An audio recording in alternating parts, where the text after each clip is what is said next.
ये सब आपको बताएंगे, लेकिन सबसे पहले आपको खबर देंगे बलोचिस्तान में एक और सपूत वतन पर कुर्बान।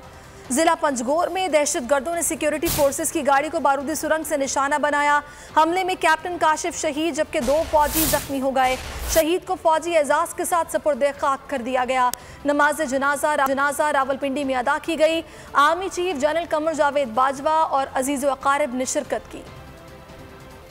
पाक चीन बाहमी ताउन व तरक्की को यरगमाल नहीं होने देंगे। वफाकी वज़ीर दाखिला शेख रशीद की चीनी सफ़ीर से मुलाकात में गुफ्तगू। पाक चीन ताल्लुकात समेत खित्ते की मजमूई सूरत हाल पर तबादला ख्याल। वज़ीर दाखिला ने यकीन दहानी कराई कि चीनी शहरियों और चीनी कंपनियों की सिक्योरिटी को मज़ीद बेहतर बनाएंगे।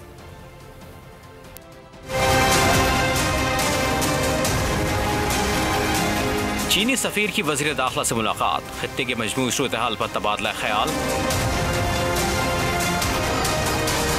वज़ीर दाखिला शेख रशीद अहमद ने चीनी सफ़ीर नौरंग रोंग से मुलाकात में कहा कि अफगानिस्तान में तब्दील होते हालात के पेश नज़र खित्ता मज़ीद अहमियत इख्तियार कर चुका है। पाकिस्तान अफगानिस्तान में अमन और मुस्तहकम हुकूमत के लिए अपना किरदार अदा करता रहेगा। शेख रशीद ने कहा कि चीनी शहरियों की हिफाजत के लिए मुश्तरका हिकमत अमली तरतीब दे रहे हैं। चीनी शहरियों और कंपनियों की सिक्योरिटी को मज़ीद बेहतर बनाएंगे। बाहमी ताउन और तरक्की को दहशतगर्दों के हाथों यरगमाल नहीं होने देंगे। चीनी सफ़ीर ने अपने शहरियों और कंपनियों के लिए सिक्योरिटी प्रोटोकॉल मज़ीद सख्त करने पर जोर दिया। नौंग रोंग वज़ीर दाखिला से मुलाकात के लिए इनकी रिहाइश गाह पहुंचे। वज़ीर दाखिला ने चीनी सफ़ीर और दूसरे सिफारती अमले को दोहराना भी दिया। पाकिस्तान की मशरक़ी सरहद महफूज, अब भारत और इसके किराए के दहशतगर्दों से निमटने की बारी। अफगानिस्तान सियासी रहनुमा हिकमत यार की भारत को वार्निंग के बाद अब तालिबान ने कलदम तहरीक तालिबान पाकिस्तान को भी वार्निंग दे दी। पाकिस्तानी शिकायत पर तालिबान का कमीशन तश्कील। TTP को पाकिस्तान के खिलाफ कार्रवाइयाँ तर्क करने, हथियार डालने और पाकिस्तान वापस चले जाने का हुक्म दे दिया। TTP को हथियार डालने और वापस पाकिस्तान जाने की हिदायत दे दी गई है। गुलबदीन हिकमत यार ने भारत को भी वार्निंग दे दी है। अफगानिस्तान के सियासी रहनुमा गुलबदीन हिकमत यार ने तालिबान को पाकिस्तान वापस जाने की हिदायत की है, हथियार डालने का कहा है और तर्क करने का बोला है। तमाम तर एक्टिविटीज़ और पाकिस्तान के खिलाफ ये कार्रवाइयाँ जो कि वो कर रहे थे उनको रोकने का हुक्म दिया है। भारत पाकिस्तान के खिलाफ हमारी सरजमीन के इस्तेमाल का अब सोचे भी ना। हिज़्ब इस्लामी अफगानिस्तान के सरबरा और साबिक़ वज़ीर आज़म गुलबदीन हिकमत यार की भारत को सख्त वार्निंग। कहा, भारत अफगानिस्तान पर नहीं अपने अंदरूनी मसाइल पर तवज्जो दे। भारत में तालिबान की हिमायत करने पर 1 दर्जन से ज़्यादा भारतीय शहरियों को गिरफ्तार कर लिया गया। वज़ीर ख़ारजा शाह महमूद कुरैशी कहते हैं, यूरोप ने भी अफगानिस्तान के मामले पर पाकिस्तानी मौक़िफ़ की हिमायत की है।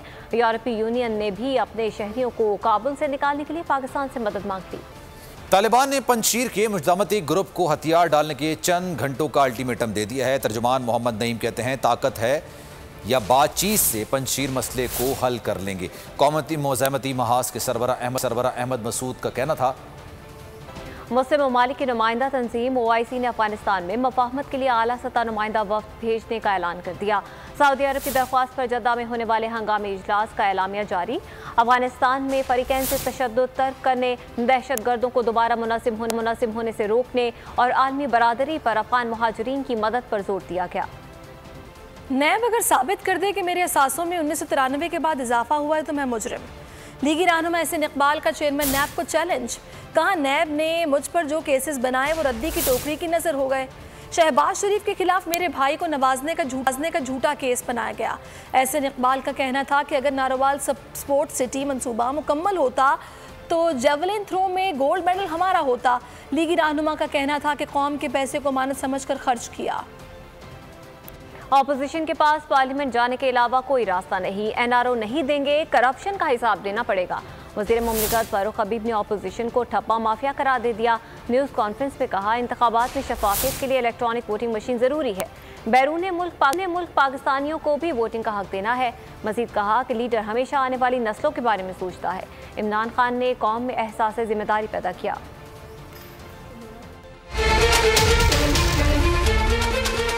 PDM नहीं रही, ये सियासी बेरोजगारों का जो है वो टोला है, जिनको केसेस का सामना है, जिनके अपने अपने मसाइल हैं। इनकी तरजीहात में पाकिस्तान की तामीर व तरक्की, पाकिस्तान की अवाम की खुशहाली का कोई एजेंडा शामिल नहीं है और इनके इस्तीफे, अदम एतमाद, लॉन्ग मार्चेस, तमाम चीज़ें जो है वो नाकाम हो चुकी हैं। एक ही रास्ता है, अगर पाकिस्तान की जमहूरियत को ये मजबूत करना चाहते हैं तो आए पार्लिमान के अंदर इंतखाबी इस्लाहात का हिस्सा बने। और इलेक्ट्रॉनिक वोटिंग मशीन्स जो हैं ये दुनिया के बेशुमार ममालिक में इसका इस्तेमाल हो रहा है और मैं समझता हूँ कि कोई इसको हैक नहीं कर सकता। आए उसको देखें, उसको डेमो को देखें। अगर ये ईवीएम की मुखालफत करते हैं तो पूरी कौम कहने में हक बजानिब है कि ये लोग जो है वो ठप्पा माफिया का हिस्सा हैं।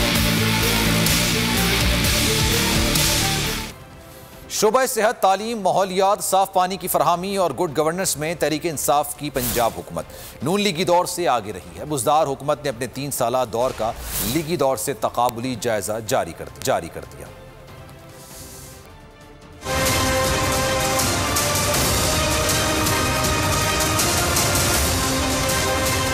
पंजाब हुकूमत के 3 साल, कहां खर्च किया ज्यादा, कहां बचाया माल। पंजाब हुकूमत ने अपने 3 साल का लीगी दौर से तकाबुली जायजा जारी कर दिया।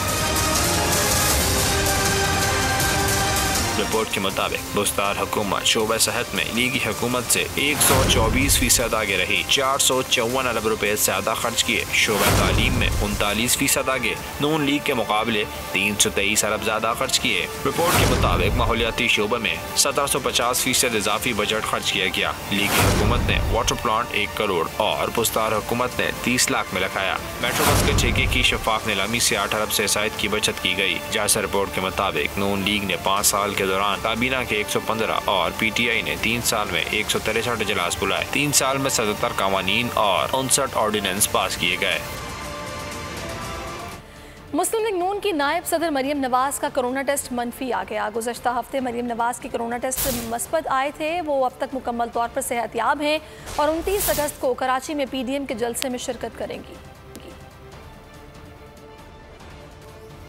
महंगाई बेरोजगारी कंट्रोल से बाहर हो गई। अफरात ज़र 8% हो गया। तरक्की की रफ्तार 1.1% रह गई। हुकूमत 3 साल के दौरान किसी शोबे में तवक्कुआत पर पूरा नहीं उतरी। पीपी रहनुमा राजा परवेज अशरफ की न्यूज़ कॉन्फ्रेंस, कहा हुकूमत ने बुनियादी काम किए, ना ही कानून साजी के लिए मुनासिब माहौल पैदा किया। ज़्यादा वक्त हुकूमत ने गुजार लिया, अब थोड़ा सा रह गया है। हुकूमत के साथ मिलकर चलने को तैयार हैं। हमारे इत्तेहाद की वजह से बदख्वाहों को नाकामी होगी।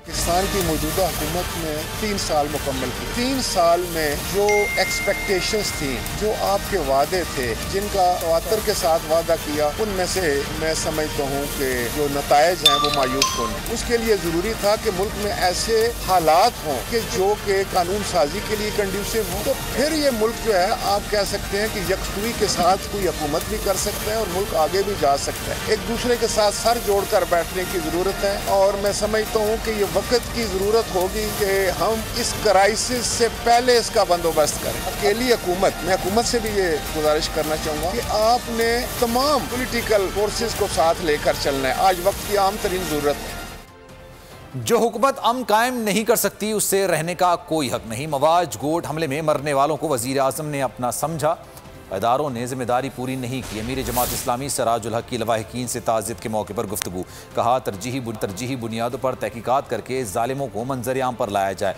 और अपने बच्चों और ख़ानदानों को महफूज बनाना है तो मुजरिमान को कैफर किरदार तक पहुँचाने के लिए आवाज़ उठाते रहना होगा।